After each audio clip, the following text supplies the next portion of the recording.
Good morning guys.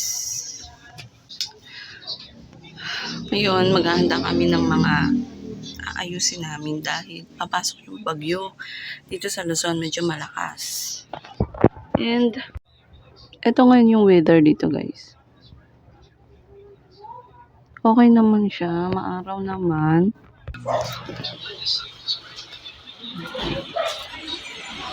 Ayan, inaabangan namin guys yung pagpasok ng bagyo para kami ay makapaghanda. So, ang gagawin ko today is yung pinaghirapan kong ayusin. Kailangan ko silang ligpitin. Yung iba ihahang. Ayan, tapos ito. Itong aking storage ay tatakpan ko na lang ng tarpaulin. Dahil hindi dumating yung aking trapal na in-order. Kainis. Ito, ayan, yung mga yan. Liligpitin ko yung mga yan. Time check. It's 3 p.m. guys. Hindi pa ako nakapagligpit kasi nag-observe muna ako sa panahon and napakainit niya ngayon guys.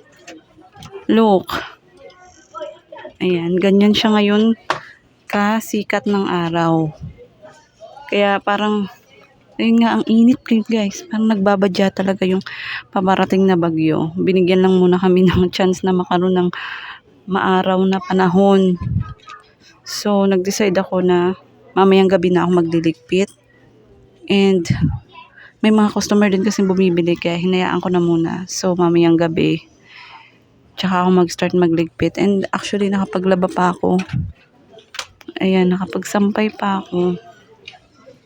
Yan, para bago supalan tayong bagyo. Konti na lang yung mga labahin. So, wait lang ako maggabi, tsaka ako magliligpit ng aking mga kailangang iligpit, lalo na itong aking mga paninda. Tapos dito, siguro magtatakip ako dito ng mga poster na naipong ko. Para siyang tarpaulin. Since hindi nga dumating ang aking trapal. Kaya gagawin ko na lang ng paraan mamaya.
So, bali natapos na nga ako guys sa pag-aayos ko dito sa tindahan ko. Paghahanda lang bilang approaching na yung bagyo. So, ayun nga, nagpasiguro na akong pagliligpit sila. So, eto lang muna guys yung inayos ko doon. Nagpasiguro lang ako na maiangat yung mga items ko kasi prone ng baha itong aming location. Dito nga guys, ayan, clear out ko na yan dyan. Wala na akong tinirang mga panindang. Ginawa ko guys is inangat ko sila dito. Hindi ako sure kung hindi na yan maapektuhan or hindi na yan maaabot or mababasa. Kasi malakas yung bagyo guys, yung bugso ng hangin. At may possibility pa din na mabasa yan. Yung talsik ng mga ulan. Kasi syempre, yung hangin papasukin ng hangin to dito. Kung may kasamang ulan, syempre, may possibility pa din na mababasa yung mga items ko na yan.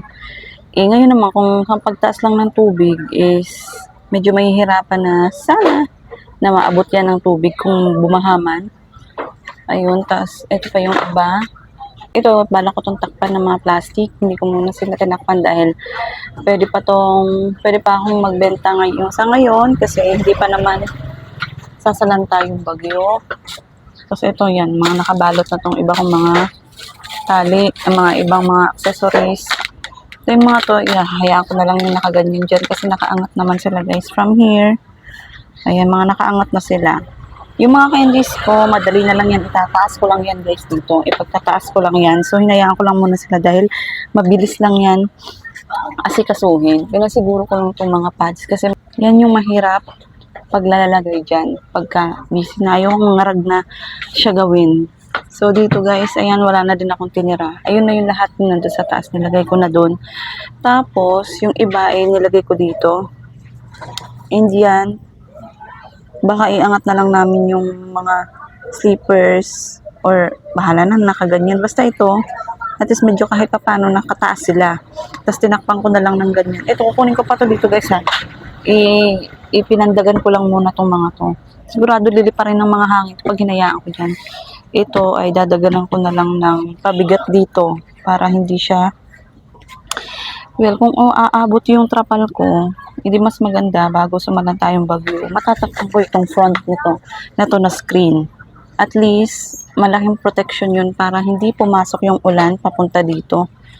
Ito lang yun sa gate. So, sana umabot yung trapal. Ngayon naman is, na siya, sinip na. Malaking tulong yung trapal ko na yun para dito. Ayun guys, mga paghahanda ko dito sa aking tindahan at syempre dito sa loob ng bahay namin sa mga gamit namin dahil guys malaki-laking bagyo to. Ako, signal number 5. May possibility na maging super typhoon siya kasi nakabantay ako ngayon sa balita at napakalaki talaga ng masasakop niya guys. Parang buong Pilipinas is sakop na sakop niya. Kaya mag-iingat po tayo, lalo na sa mga malapit sa ilog. Kami, malapit kami sa ilog. At sa mga baybaying dagat. So ngayon, kung noon guys, pag may mga ganito na babalitang may bagyo, hindi ako nag-prepare or agad, nag-i-impake or ganyan. Inaantay ko talaga na yung dyan yung tubig or yung malakas na. Pero ngayon guys, wala pa nga maaraw pa yung sa labas, prepare na ako kanina. Talagang magre-ready ako kasi iba yung pakiramdam ko ngayon. So ngayon, since tapos ko na ako dito sa tintahan ko, ang next step na gagawin ko is yung mga documents namin and yung mga gamit na dadalhin namin sa paglikas kasi for sure dilikas talaga kami. Kasi guys, dati nung nagkaroon ng bagyong Ulysses, inabot talaga tong bahay na to. Pero hindi pa kami nakatira dito. Lagpas hanggang dito hanggang dito sa akin. Kaya natatakot ako kada may bagyo. Kasi kahit signal number 1 or number 2 lang, possible talaga na tumaas yung tubig at umabot dito sa amin. And ngayon, dahil open to dito sa amin, itong part na to, may gagawin ako dyan. Dahil kung aasa lang ako dito sa blinds, masisira yung blinds ko kung ganun talaga kalakas yung hangin. Masisira yan and mababasa itong loob namin. So, ang gagawin ko is yung mga poster doon na bakante, ilalagay ko yan dyan. Yung itinakip ko doon sa storage ko, maglalagay ako dito, guys. Ayan, aanuhin ko dyan. May panali naman kami. Tatali ko maigi, saka ko isasara yung blinds. And, good thing dahil nakagawa na yung partner ko nitong mga stante na to.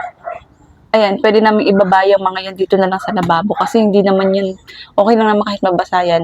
Ang inaano namin is yung mga gamit na kailangan iangat, kagaya nitong microwave. Itong aking microwave, guys. Bago pa naman to. Yun yung pinoproblema ko kung paano siya. So, buti meron ng ganito. So, pwede namin iangat to dito. Tapos, ito pa, yan, mga kahit pa paano mataas naman to. Ang pinoproblema ko talaga is yung ref namin, tapos itong washing machine. Ayan. Kasi kung kami lang, mabilis lang paglikas. Mabilis lang kaming makalikas. Ang maiiwan talaga dito is yung mga gamit. Pero sabi nila, huwag yung problema ng gamit. Importante, ligtas yung buhay. Kasi maibabalik naman yung mga gamit. Pero, syempre, hindi ko maiiwasan na masad. Kasi, syempre, ang hirap-hirap kayang mag-invest ng mga gamit. Magpundar ng mga gamit. Lalo na yung mga appliances. Kasi, ang mamahal ng mga appliances. Eh, so pa, may kulay. Kaya, ayun. So, sana hindi na talaga pumasok yung tubig dito sa bahay. So, yun lang guys. Paano na muna sa ngayon. Dahil, kailangan ko nang mag-impake. And, mag-ingat kayo guys. Sa inyo din, sa kanilang ano. So, may mga paninda kayo, naku, huwag na kayo magdalawang isip. Pitin nyo na ngayon din. So, yun lang muna guys. Ayun, mag-ingat tayo. Mag-ingat tayong lahat para sa darating na Typhoon 1.